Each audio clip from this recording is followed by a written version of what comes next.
दोस्तों नमस्कार, बहुत बहुत स्वागत है हमारे YouTube चैनल पे। आज का जो हमारा वीडियो है वो किसानों के लिए है। किसान जिनको खेती करने के लिए लोन की आवश्यकता होती है तो बहुत सारे बैंकों में दर दर भटकना पड़ता है, लेकिन उन्हें लोन नहीं मिलता है। तो दोस्तों मैं बता दूं कि आज का ये जो वीडियो है वो किसानों के लिए है और सरकार के द्वारा बहुत ही एक अच्छी पहल की गई है किसानों के लिए, जो कि उनके घर पे अब जाके बैंक कर्मियों के द्वारा लोन दिया जाएगा। तो जानकारी बड़ा ही महत्वपूर्ण होने वाला है। अगर आप हमारे चैनल पर नए हैं तो चैनल को जरूर सब्सक्राइब कर लें और इस तरह का इम्पोर्टेंट वीडियो आपके पास सबसे पहले जाए, इसके लिए ऑल नोटिफिकेशन वाला जो घंटी है उसको जरूर दबा दें। दोस्तों आपको बता दें कि किसानों के लिए ये जो योजना डायल लोन प्रोग्राम शुरू किया गया है वो पहले एमएसएमई के तहत जो भी छोटे बड़े मध्यम वर्गीय व्यवसायी थे, जो भी इंटरप्राइज लगाते थे, उनको दिया जाता था। लेकिन सरकार के एक अहम फैसले की वजह से वित्त मंत्रालय ने किसानों के पक्ष में बहुत ही अच्छा फैसला लिया है। अब किसानों को भी डायल लोन के तहत ये ऋण दिया जाएगा और सस्ते ब्याज दर पर ऋण दिया जाएगा। तो दोस्तों आप भी अगर किसान हैं और आप भी चाहते हैं कि आपको भी डायल लोन के तहत आपको भी ऋण दिया जाए और सस्ते दर पर आपके घर पे ऋण प्राप्त हो, तो इस वीडियो के माध्यम से हम आपको इसकी सारी जानकारी देंगे। एमएसएमई लोन प्रक्रिया क्या है, एमएसएमई ब्याज दर कितना लेता है, एमएसएमई लोन की विशेषताएं क्या है, इसके ब्याज की विशेषताएं क्या है और ब्याज के लिए आपको आवश्यक दस्तावेज क्या क्या चाहिए और लोन के लिए आपको क्या योग्यता होनी चाहिए। तो दोस्तों अगर आप एक व्यवसायी भी हैं और आप एक किसान हैं तो दोनों के लोगों के लिए मैं कॉमन एक जानकारी दूंगा इस वीडियो के माध्यम से। वीडियो को पूरा देखें, स्किप बिल्कुल ना करें। अगर आप स्किप करते हैं तो हो सकता है कुछ जानकारी छूट जाए। दोस्तों आपको बता दें कि किसानों के लिए जो है ये योजना शुरू किया गया है वो कुछ ही बैंकों को वित्त मंत्रालय के द्वारा अभी निर्देश दिया गया है। ये पायलट प्रोजेक्ट के तहत कुछ ही बैंकों में यह सुविधा शुरू की गई है। अभी सारे बैंकों में ये सुविधाएं शुरू नहीं की गई है। डायल लोन के तहत ग्राहकों के दरवाजे पर लोन देने की योजना शुरू की गई है। किसानों को कृषि संबंधी लोन देने के लिए बैंक के एजेंट फील्ड में जाएंगे और किसानों की जमीन के डिजिटल पेपर के आधार पर ध्यान देंगे। डिजिटल पेपर यानी कि फिजिकल आपको कुछ नहीं चाहिए, डिजिटल जो भी आपको पेपर है, जमीन से जुड़े जो भी डिजिटल पेपर है, मसलन एलपीसी हो गया, रसीद हो गए, आपको कितने जमीन है, आपको कितने पैसे की आवश्यकता है। चूंकि बहुत सारे छोटे मध्यम और बड़े किसानों को इस ऋण योजना के तहत ऋण मुहैया कराया जाएगा, तो उनके दरवाजे पर ही लोन देंगे। सबसे पहले हम जानते हैं कि एमएसएमई है क्या। आपको बता दें कि माइक्रो, स्मॉल और मीडियम इंटरप्राइजेज लोन एक प्रकार का बिजनेस लोन है जो कि बैंकों या लोन संस्थानों द्वारा व्यक्तियों को एमएसएमई और स्टार्टअप उद्योगों को दिया जाता है। यानी कि कोई उद्योग आप स्टार्टअप करने वाले हैं जो माइक्रो या मीडियम या स्मॉल स्केल इंडस्ट्रीज आप लगाना चाहते हैं तो उसके लिए ये लोन मुहैया कराया जाता है। सभी लोन संस्थाएं भी, कुछ संस्थाएं भी हैं और सरकारी बैंकों के द्वारा भी दिया जाता है। ठीक, इंटरप्राइजेज के द्वारा अपनी वर्किंग कैपिटल की आवश्यकताओं को पूरा करने के लिए, कैश फ्लो के मैनेजमेंट या व्यवसाय को बढ़ाने आदि के लिए किया जाता है।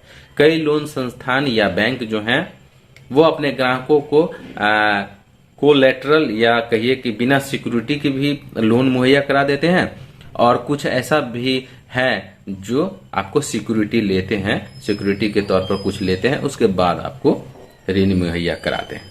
ये तो हो गई एमएसएमई क्या है। अब हम ब्याज दर की बात कर लेते हैं।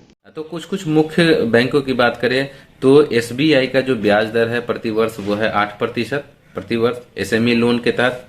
एक्सिस बैंक का बिजनेस लोन वो 15% ब्याज दर पर देता है। कोटक महिंद्रा है वो 15% पर देता है। एचडीएफसी है वो 16% पर देता है। जिप लोन है वो 16% पर देता है। बजाज फिनसर्व है वो भी 17% लेता है। और फुलेटर्स, इसी तरह से बहुत सारे बैंक हैं जिसका आपको ब्याज दर क्या है वो मिल जाएगा। लेकिन मुख्य रूप से जो है एसबीआई सरकारी बैंक के द्वारा ही प्रावधान किए जाते हैं। और किसानों की बात जहां है तो ग्रामीण, सुदूर ग्रामीण क्षेत्रों में सिर्फ एसबीआई बैंक ही हैं। तो आप एसबीआई का जो है सबसे कम ब्याज दर है, तो उससे वो एसबीआई से आप ले सकते हैं। दोस्तों अब हम बात कर लेते हैं एमएसएमई लोन की विशेषताएं क्या है। इसकी प्रोसेसिंग फी, बहुत सारे फीस होते हैं जो आप लोगों को जानकारी भी नहीं होती और बैंक आपके अकाउंट से काट लेता है। तो उसके बारे में भी हम जानकारी आपको दे दें कि इनकी फीस क्या है और ब्याज दर क्या है।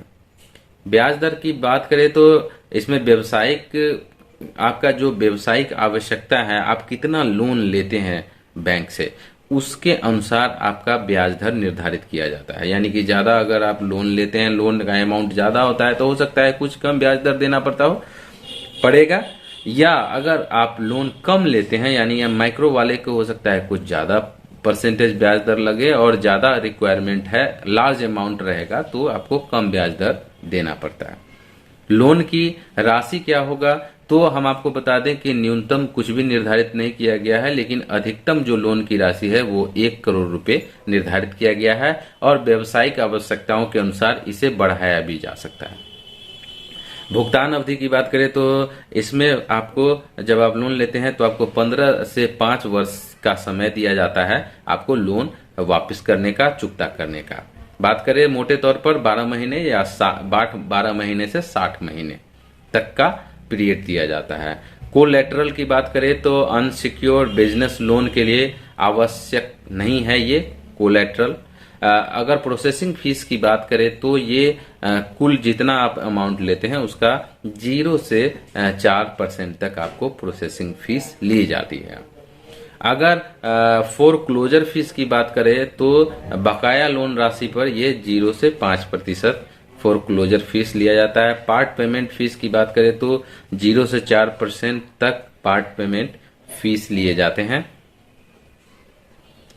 लोन कैंसिलेशन फीस की बात करें तो ये बैंक टू बैंक वेरी करता है। अलग अलग बैंक में लोन कैंसिलेशन फीस अलग अलग लिए जाते हैं। सब्सिडी की बात करें तो आपको सब्सिडी जो है हर एक बैंक में अलग अलग दिए जाते हैं। आपको ऑफर दिया जाता है विभिन्न बैंकों के द्वारा, ये कुछ कम भी हो सकते हैं और कुछ ज्यादा भी हो सकते हैं। अमूमन ये इंटरप्राइजेस के लिए 15% होता है।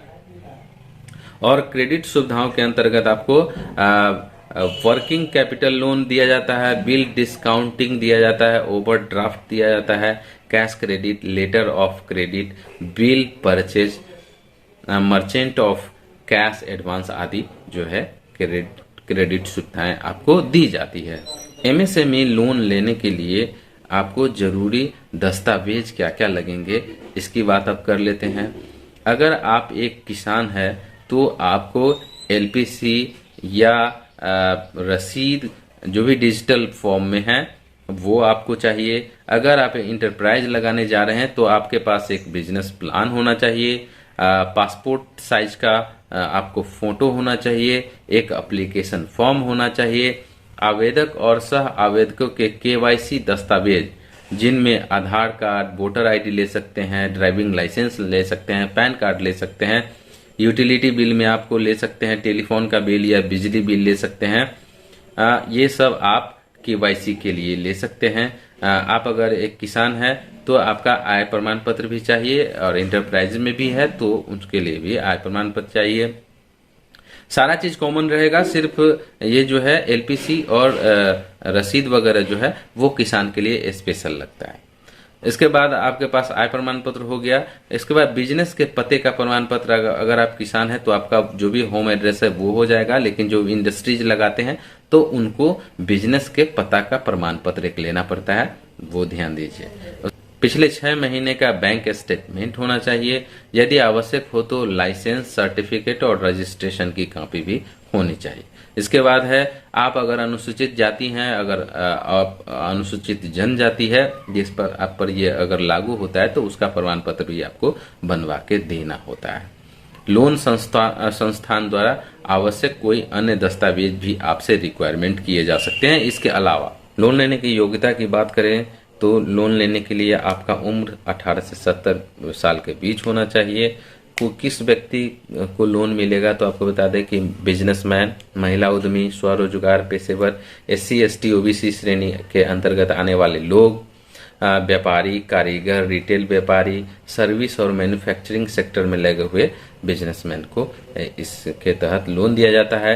योग्य कंपनियां कौन सी है? प्राइवेट या पब्लिक लिमिटेड है, सोल प्रोप्राइटरशिप है, पार्टनरशिप फॉर्म है, लिमिटेड लायबिलिटी पार्टनरशिप है। किसान भी अब हो गए हैं इसके योग्य, तो किसान तो हैं ही, चूंकि मैंने तो वीडियो किसान के लिए बना रहा हूं, तो किसान को भी दिया जाएगा। हाँ, अब योग्य कंपनियां कौन सी है? कंपनियां भी निर्धारित की गई है कि प्राइवेट या पब्लिक लिमिटेड वाली कंपनी को मिलेगा, सोल प्रोप्राइटरशिप वाले कंपनी को मिलेगा, पार्टनरशिप फॉर्म को मिलेगा, लिमिटेड लायबिलिटीज पार्टनरशिप फॉर्म को भी दिया जाएगा।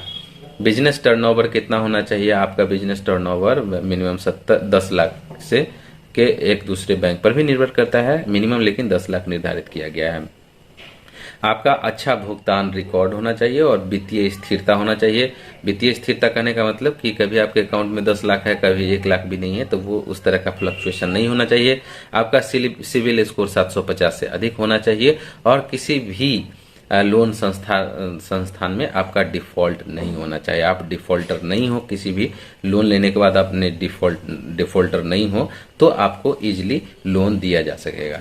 तो दोस्तों ये था आप लोगों के लिए जानकारी अच्छी लगे तो हमारे वीडियो को लाइक, कमेंट और शेयर जरूर करेंगे। और एक बार पुनः मैं रिक्वेस्ट करता हूं कि आप हमारे चैनल को सब्सक्राइब जरूर कर देंगे। तो वीडियो देखने के लिए बहुत बहुत धन्यवाद। वंदे मातरम।